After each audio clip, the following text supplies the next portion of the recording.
अगर आप भी चाहते हैं प्रेमी फिल्म से हिट का ऑडियो वीडियो आप तक पहुंचे तो हमारे चैनल को सब्सक्राइब करें और बेल आइकन को दबाना ना भूलें। अरे भाई रे, हमके मार के कोट तोड़ देले बा मुंगना। अरे बाप रे बा, केहू नहीं के हमके बचावल। जान से ही मुआ दी। भाई रे काट दे ठीक से रहा।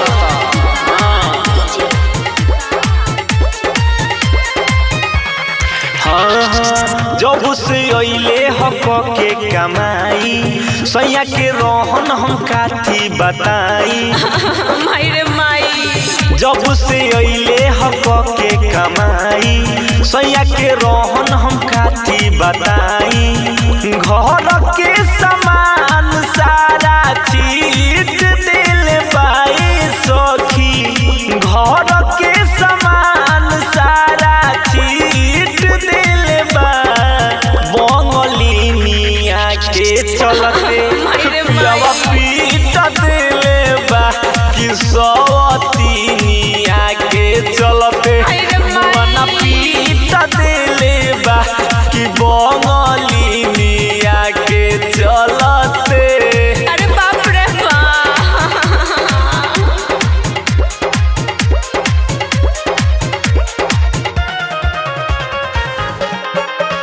के चलते मना पीट दिल बा।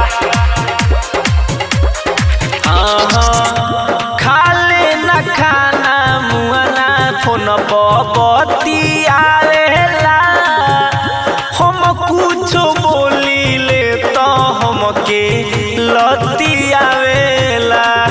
ए सखी माई रे माई, खाले न खाना दिन भर फोन बती आवेला।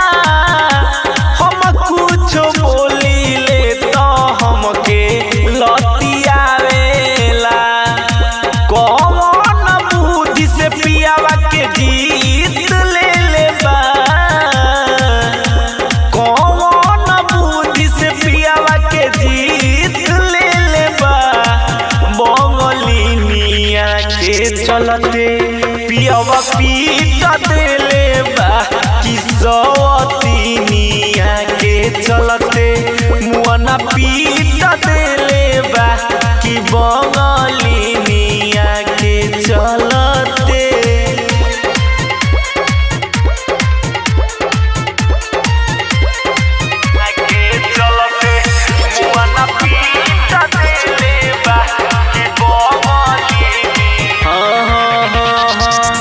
शादी जब से भइल तब से फूट गइल करम।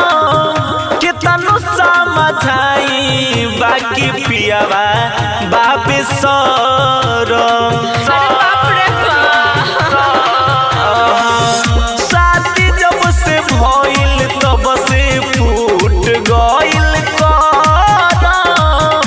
केतनो समझाई बाकी पियावा बाबे सरम।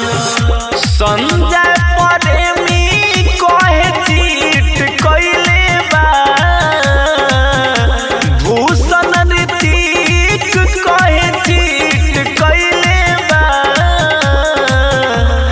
बंगलिनिया के चलते पियावा पीट देले बा कि सवतीनिया के चलते पियावा पीट देले बा कि बंगलिनिया के चलते।